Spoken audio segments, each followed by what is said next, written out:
ഓം ശ്രീകൃഷ്ണാർപ്പണമസ്തു. എല്ലാവർക്കും നമസ്കാരം.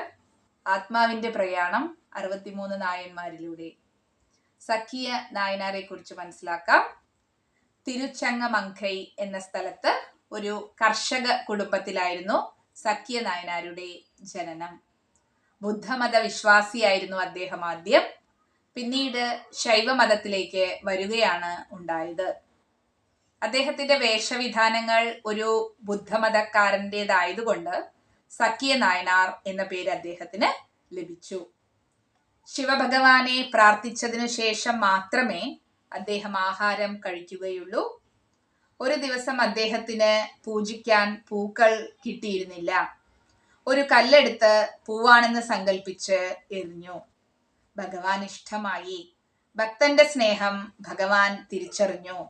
നല്ല മണമുള്ള പൂവായി ഭഗവാൻ സ്വീകരിച്ചു. നായനാർ ദിവസവും അത് തുടർന്നു. ഒരു ദിവസം ഭക്ഷണം കഴിക്കാൻ ഇരുന്നു. പെട്ടെന്നാണ് ഓർത്തത്, തന്റെ വിചിത്രമായ പൂജ ചെയ്തില്ലല്ലോ. വേഗം ഓടി ശിവലിംഗത്തിലേക്ക് ഒരു കല്ലെറിഞ്ഞു. ഭഗവാൻ പ്രസാദിച്ചു. പാർവതി സമേതനായി ഭഗവാൻ പ്രത്യക്ഷപ്പെട്ടു. ഭക്തനെ കൈലാസത്തിലേക്ക് കൂട്ടിക്കൊണ്ടുപോയി. വിചിത്രമാണെന്ന് നമുക്ക് തോന്നുമെങ്കിലും ഒരു ഭക്തന്റെ ആഴത്തിലുള്ള ഭക്തിക്കും സങ്കല്പത്തിനും ശക്തിയുണ്ടെന്ന് നമുക്ക് ഇതിൽ നിന്നും മനസ്സിലാക്കാം. ഓം ശിവശക്തിക്ക് രൂപിണ്യേ നമഃ. അടുത്ത നായനാരുമായി വീണ്ടും കാണാം. നന്ദി, നമസ്കാരം.